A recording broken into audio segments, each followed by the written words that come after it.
Hello everyone, welcome to the channel. সকলোকে স্বাগতম জনাইছো মই অৰবিন্দ বৰা মই ৰিসেন্টলি এটা মেসেজ দিছিলো টেলিগ্ৰামত যে এইটো নাম্বাৰ মই ইউজ নকৰো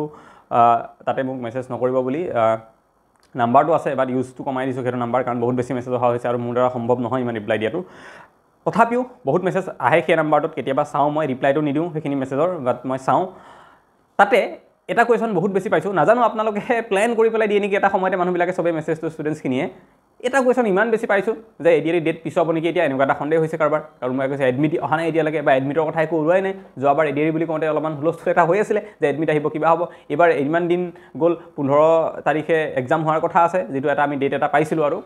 আনঅফিচিয়ালি সেই ডেটটো মতে 15 তাৰিখে পৰীক্ষা হোৱাৰ কথা আছে হায়াৰ সেকেন্ডাৰী লেভেল যেটো আছে কিন্তু এতিয়ালৈকে এডমিট কাৰ্ড একো খবৰ নাই বা একো নিউজ ওলোৱা নাই ঠিক আছে তো সেই বিষয়ে কথা পাতিম আমি কম যে ডেট পিছ হ'ব পাৰে নেকি বা এডমিট কাৰ্ডক লেভেলে যে কেতিয়া আহিব এডমিট কাৰ্ড কেতিয়া অহাৰ চান্স থাকে ঠিক আছে সেই বিষয়ে পাতিম মই তাৰ আগতে আমি এটা মক টেষ্ট লঞ্চ কৰিছিলো এডিআৰি এই নতুন প্যাটাৰ্নটোত এতিয়া যে প্যাটাৰ্ন চেঞ্জ কৰিলে তাৰ বিষয়ে এবাৰ মই কৈ দিছো আপোনালোকে অকমান চাই লওক যদি ভাল লাগে মক টেষ্ট এটা ল'ব পাৰিব তাৰপিছত আমি কথাখিনি ডিসকাস কৰিম পিছত আমি আমাৰ কালি এটা মক টেষ্ট লঞ্চ কৰিছিলো এডিআৰি মানে নতুন প্যাটাৰ্নত আপোনালোকে সাইডত গুটেই আমাৰ ডিটেইলছটো দেখিবলৈ পাইছে ইয়াত কেনেকুৱা গুটেখিনি লিখা আছে একদম ওপৰত যেটো কথা লিখা আছে যে মেড বাই সিলেক্টেড ক্যান্ডিডেটস তাৰ মানে আমি যোৱা বছৰ এডিআৰি পাস কৰা 13-14 জন মান মানুহ আৰু এপিএসসি পাস কৰা মানুহ আছে বেলেগ বেলেগ পৰীক্ষা এপিএসসিৰ তেওঁলোকে মিলি পেলাই আমি এটা নতুন প্যাটাৰ্নত মক টেষ্ট সিৰিজ বনাইছো নতুন প্যাটাৰ্ন মানে কি আমাৰ যে এতিয়া সোশ্যাল সায়েন্সৰ কোৱেশ্চন যে 30টা আহিব বুলি ক'লে ইংলিশত যে আগতে 20টা আহিছিল এটা 35টা আহিব বুলি ক'লে ইংলিশ কম্প্ৰিহেনশনটো যে অলপ বেলেগ হৈ গ'ল আমি কি হ'ব আইডিয়াই পোৱা নাই সবে হয়নে তো কেনেকুৱা হ'ব পাৰে পেপাৰখন আমাৰ যিখন পেপাৰ আমি পৰীক্ষাত দেখিবলৈ পাম সেই পেপাৰখন কেনেকুৱা হ'ব পাৰে তেনেকুৱা সেবাৰ এখন মডেল পেপাৰ আমি বনাইছো এখন নহয় 4খন বনাইছো তেনেকুৱা পেপাৰ আমি তো ডিটেইলছ খিনি এটা লিখাই আছে আপোনালোকে লৈ ল'ব পাৰিব মই এবাৰ পটককে কৈ দিছো ডিটেইলছ খিনি তাৰপিছত মই কেনেকৈ ল'ব লাগে সেইটো কথাও কৈ দিম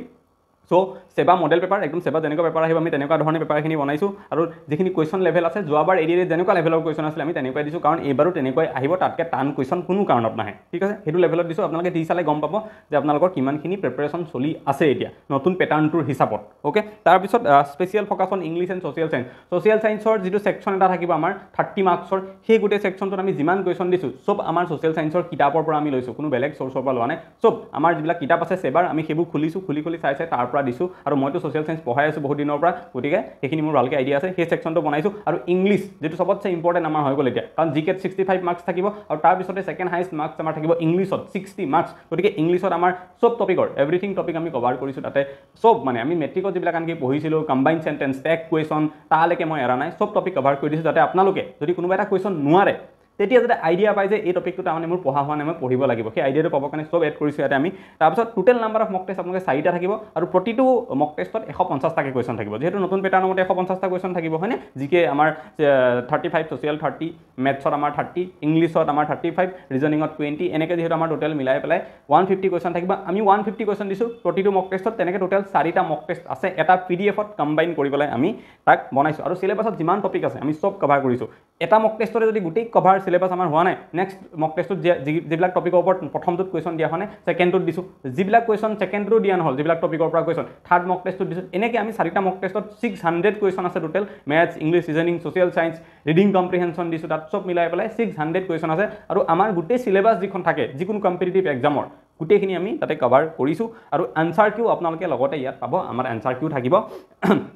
যিবিলাক শুদ্ধ আনসাৰ সেইবিলাক ৰেড মাৰ্ক কৰি দিয়া থাকিব আপোনালোকে তাৰ পৰা চাই ল'ব তেনেকেও পাৰিব গতিকে এইখিনি হৈছে আমাৰ মক টেষ্টৰ বিষয় আপোনালোকে যদি দি চাব বিচাৰে যে নতুন প্যাটাৰ্নৰ পেপাৰখন কি হ'ব কাৰণ যোৱাবাৰ পেপাৰ বেলেগ আছিল 100টা কোৱেশ্চন আছিল এতিয়া 150 হ'ল ইংলিশৰ ৰিডিং কম্প্ৰিহেনশন ইংলিশ ল্যাঙ্গুৱেজ বুলি নতুন সাবজেক্ট আহিলে সোশ্যাল সায়েন্স বুলি নতুনকৈ ভৰালে গতিকে অলপ চেঞ্জ যিহেতু হ'ল এই চেঞ্জ প্যাটাৰ্নটোত এবাৰ পেপাৰখন কেনেকৈ অহাৰ চান্স আছে সেইটো যদি জানিব বিচাৰে আমাৰ মক টেষ্ট কেইটা আপোনালোকে দি চাব পাৰে দিবলৈ হ'লে আপোনালোকে কেনেকৈ ল'ব পাৰিব ইয়াতে আমি কাষত এটা স্কেনাৰ আপোনালোকৰ কাৰণে দিয়া আছে এই স্কেনাৰটো আপোনালোকে পেমেন্ট কৰিব লাগিব 99 रुपीस আৰু 99 रुपीस পে কৰি পেলাই যদি আপোনালোকে তলত যেটো নাম্বাৰ এটো দিয়া আছে এই নাম্বাৰটোত স্ক্ৰিনশ্বটটো পঠাই দিব আপোনালোকে মক টেষ্টটো পিডিএফ ফৰ্মেটত পাই যাব অলপ দেৰি লাগিব পাৰে 2 ঘণ্টা 3 ঘণ্টা 4 ঘণ্টা বাট পাই যাব একো টেনচন লম লগা নাই আৰু যদি স্কেনাৰটোত পেমেন্ট নহয় কিবা কাৰণত খেলিমেলি পায় আপোনালোকে তেতিয়া হলে স্কেনাৰটোত তলত এটা নাম্বাৰ দিয়া আছে জিপে বুলি সেই নাম্বাৰটোত গুগল পেও ডাইৰেক্টলি কৰিব পাৰে কিন্তু সেই নাম্বাৰটোত কোনেও স্ক্ৰিনশ্বট নপঠাব ফোন নকৰিব একো নকৰিব যি আছে মেছেজ দিব লগা স্ক্ৰিনশ্বট পঠাব লগা এই নাম্বাৰটোত পঠাব ঠিক আছে আৰু এনেকৈ কৰিলে আপোনালোকে গুটেই 4টা মক টেষ্ট নতুন প্যাটাৰ্নত 150 টা কেজত কোৱেশ্চন আছে গুটেখিনি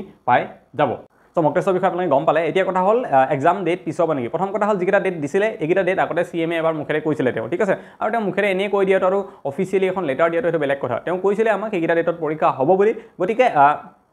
এতিয়া আমি চিয়'ৰ নহয় সেইকেইটা ডেটতে পৰীক্ষা হ'বনে নহয় তথাপিও আমি দুখনকৈ এখন কনফিডেঞ্চিয়েল নটিছো পাইছিলোঁ যিটো নটিচ সেবাৰ ফালৰ পৰা গোটেই ডি চিসকলক দিয়া হৈছিলে কাৰণ যিবিলাক ডিষ্ট্ৰিক্টত পৰীক্ষা হ'ব গোটেই ডিষ্ট্ৰিক্টবিলাকত পৰীক্ষাটোৰ ইনচাৰ্জ যদি গোটেই ডিষ্ট্ৰিক্টৰ মানে হেড চাওঁ ডি চিক দায়িত্ব দিয়া হৈছে বাকী ডি চিয়ে এ ডি চিসকলৰ জৰিয়তে বা অন্যান্য ষ্টাফৰ জৰিয়তে পৰীক্ষাটো চলাব সেয়েহে ডি চিসকললৈ এটা লেটাৰ দিয়া হৈছিলে যিখন সেবাই দিছিলে বাট কনফিডেঞ্চিয়েল লেটাৰ আছিলে পাব্লিকত আহিব লগা লেটাৰ নহয় সেইখন ডি চিসকলকহে দিয়া হৈছিলে যে আপোনালোকে মেনেজ কৰক আমি ইমান তাৰিখে পৰীক্ষা পাতিম আৰু ইমান তাৰিখে পৰীক্ষা পাতিম বুলি যে সেই লেটাৰখনত লিখা আছিলে সেইমতে আমি গম পাইছিলোঁ সেইকেইটা ডেটৰ কথা গ্ৰেড 3 কাৰণে আমাৰ 15 তাৰিখৰ কথা গম পাইছিলোঁ আমি 29 ছেপ্টেম্বৰৰ কথা গম পাইছিলোঁ বা 27 অক্টোবৰ আমি গ্ৰেড 4 পৰীক্ষাৰ কথা গম পাইছিলোঁ হয়নে এনেকৈ আমি কথাখিনি গম পাইছিলোঁ আৰু পিছত এখন সেবাৰ যিখন SOP এখন আহিছিলে পৰীক্ষাটো পাতিবৰ কাৰণে ষ্টেণ্ডাৰ্ড অপাৰেটিং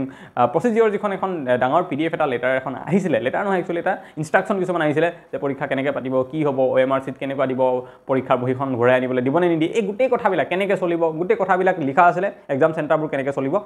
সেইখনতো সেইকেইটা ডেটে মেনশ্যন আছিলে সেম ডেটকেইটা 15 তাৰিখ 29 তাৰিখ 27 অক্টোবৰ ঠিক আছে এইকেইটা ডেটে মেনশ্যন আছিলে গতিকে আমি ভাবি লৈছিলোঁ যে এইকেইটা ডেটে হ'ব ঠিক আছে আৰু এতিয়ালৈকে কিন্তু অফিচিয়েলি আমাক কোনো জনোৱা নাই দেই যে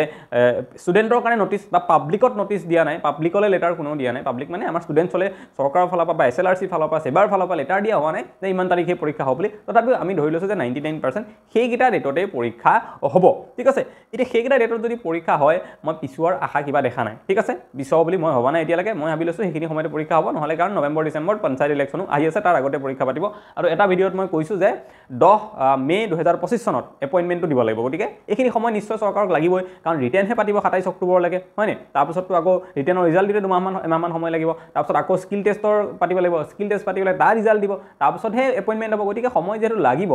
আৰু যদি দেৰি কৰি থাকে 10 মে তাৰিখলৈকে এপইণ্টমেণ্ট দিব পৰা পৰিৱেশটোৱে নাথাকিবগৈ ঠিক আছে সেয়েহে আমি ভাবোঁ যে এইখিনি সময়তে যিকেইটা ডেট দিয়া আছে অলৰেডি তাতে পৰীক্ষা হ'ব ঠিক আছে পিছুৱাৰ কোনোবা মই চান্স নাই দেখা এতিয়ালৈকে কিন্তু সময় দেখা যাব কি হয় যদি কিবা চেঞ্জ হয়ও আৰু এডমিট কাৰ্ডৰ কথাটো বহুতে সুধি আছে যে এডমিট কাৰ্ড কেতিয়া আহিব কি হ'ব বহুতে সুধি আছে এইটো কথা এডমিট কাৰ্ডৰ কথাটো হ'ল কি এডমিট কাৰ্ড পৰীক্ষা হোৱা এনেও এসপ্তাহমান 10 দিন আগতহে দিয়ে ঠিক আছে গতিকে আমি এনেও এক্সপেক্ট কৰিব নালাগে যে আমি এই মাহত এডমিট কাৰ্ড পাম যদি 15 তাৰিখে পৰীক্ষা হয়ও যদি পিছুৱাই সেইটো দেখা যাব পৰীক্ষা যদি নিপিছুৱাই 15 তাৰিখে যদি হয় পৰীক্ষা প্ৰথম যেটো পৰীক্ষা হ'ব হাই সেকেন্ডাৰী লেভেলৰ তেতিয়াও আমি 5 তাৰিখৰ আগত এডমিট পোৱাৰ আশা এনেও কৰিব নালাগে সেপ্টেম্বৰ 5 তাৰিখৰ আগত কাৰণ যিকোনো পৰীক্ষাৰে আমি দেখো SSC টো 4 দিন আগত দিয়ে এডমিট কাৰ্ড SSC ঠিক আছে গতিকে 4 দিন 5 দিন আগত দিয়ে গতিকে আমাৰ ইয়াতেও দিলেও আমি দেখা পাম যে সেপ্টেম্বৰ 5 তাৰিখৰ পিছত বা এটলিষ্ট সেপ্টেম্বৰ মাহত দিব 1 তাৰিখৰ পিছত হওক এইখিনি সময়ত এইটো মাহতে আমি এডমিট কাৰ্ডৰ এক্সপেক্টেশন ৰাখিব নালাগে আহাৰ চান্স নাথাকে সাধাৰণতে নাথাকে ঠিক আছে যদি দিয়ে নাজানো বাৰু বাট আশা নাথাকে গতিকে এইখিনি কথা মই আপোনালোকে আইডিয়াটো পালে কেনেকুৱা বহুতে কনফিউজ হৈ থাকে চাগে সেইটো কাৰণে খুদে বা বহুতৰ এটা